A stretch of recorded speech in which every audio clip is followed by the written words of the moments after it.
Thank you for watching the TDC Hot Rods YouTube channel.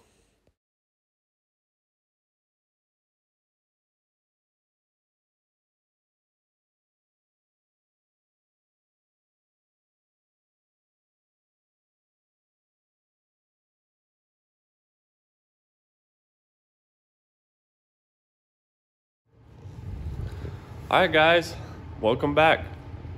Hope everything's going great. As you guys just seen, I got the hood and doors painted for the old Ford, and this is them still hanging here. I'm just getting ready to pull them off the hangers.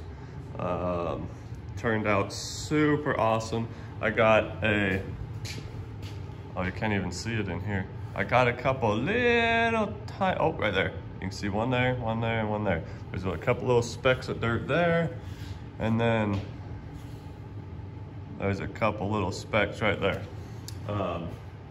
But other than that, the paint flowed out super awesome. I did the door jambs and underside of the hood also. So they are ready to get put back together, but I don't have the cab ready, so I'm gonna go take these. I'm just getting ready to pull them down and get the bed brought in here and wire wheel the underside of the bed, so then I can get rust mort put on that. But so then get rust mort put on there, and then it has to sit for 24 hours. And then I will wipe all that down and get the bed liner put on the underside of the bed.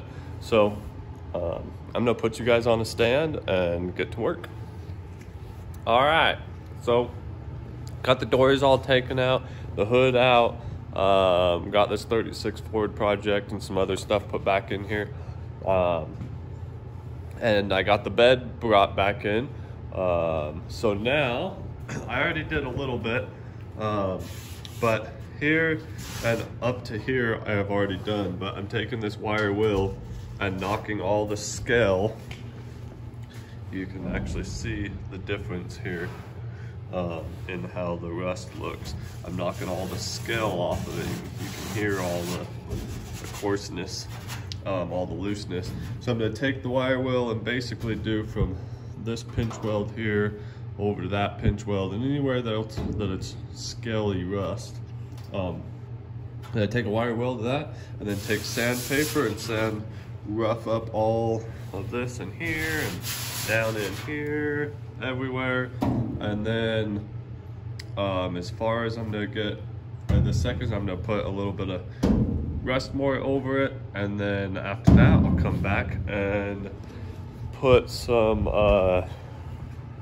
Raptor liner. That's what I like to use. It's nice and thin and hard, and it holds up super awesome. I really like putting it on the undersides of beds. I pretty much do them to all of them that I do. I've had fantastic luck with that. So that's what I'm gonna do now. So I'm gonna put you guys on a stand, and I'm gonna get back to work so we can make the underside of this thing look pretty again.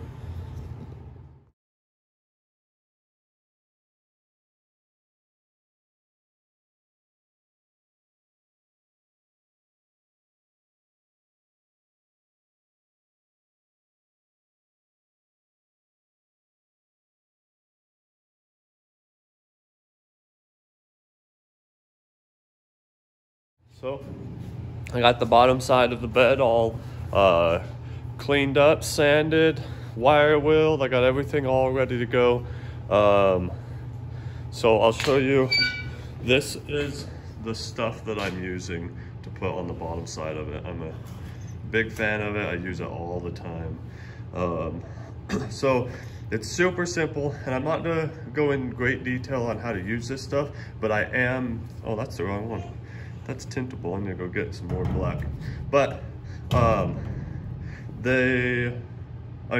gonna go in great detail on how to use it and how to prep the surface to use this stuff in this video. But when I make a video of putting this stuff on the inside of the bed, then I'm gonna make a video on exactly how to use it. But this is what I use. I don't use undercoat.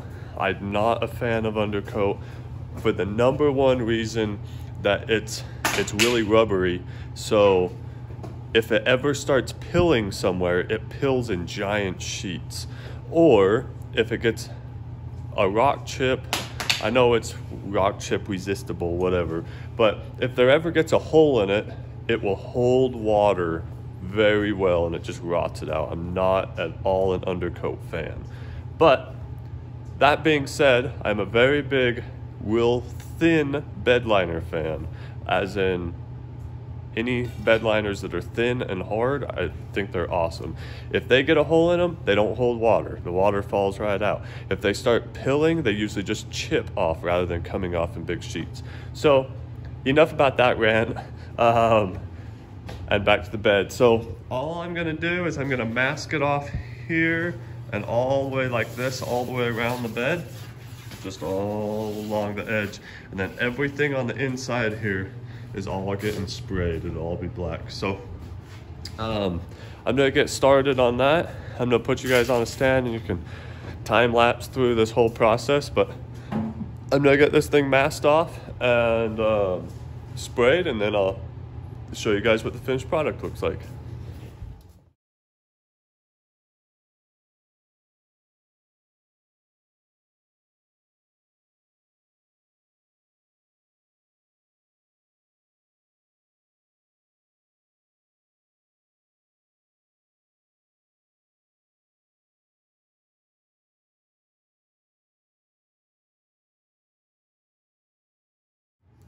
All right, guys, so I got the bed all masked off so then we don't get any bed liner over the edges and down the bedside.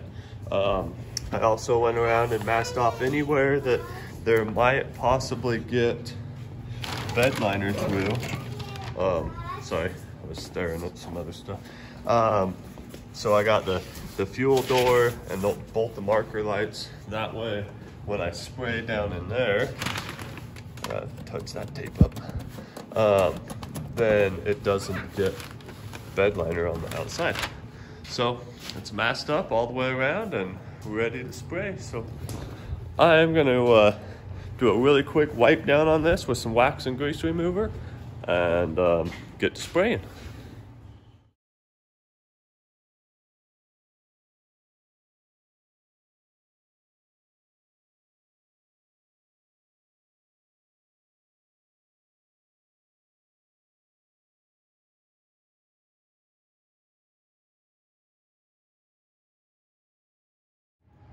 All right, guys, here's the finished product. I think it turned out pretty freaking sweet. Looks a heck of a lot better than what it did. This definitely isn't an option for everybody. Some people like the underside of it painted, but like body color.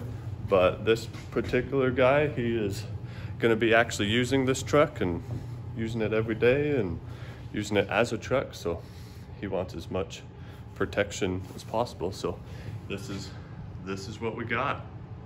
I think it turned out awesome. Looks super nice. I love this stuff. It's not super, it's nice and coarse, but it's not real thick. Like, see, you can still see where the spot welds are and stuff like that. So that's my favorite thing about this Raptor liner, is it pretty much sticks to anything. Like, it's hard to come off of anything.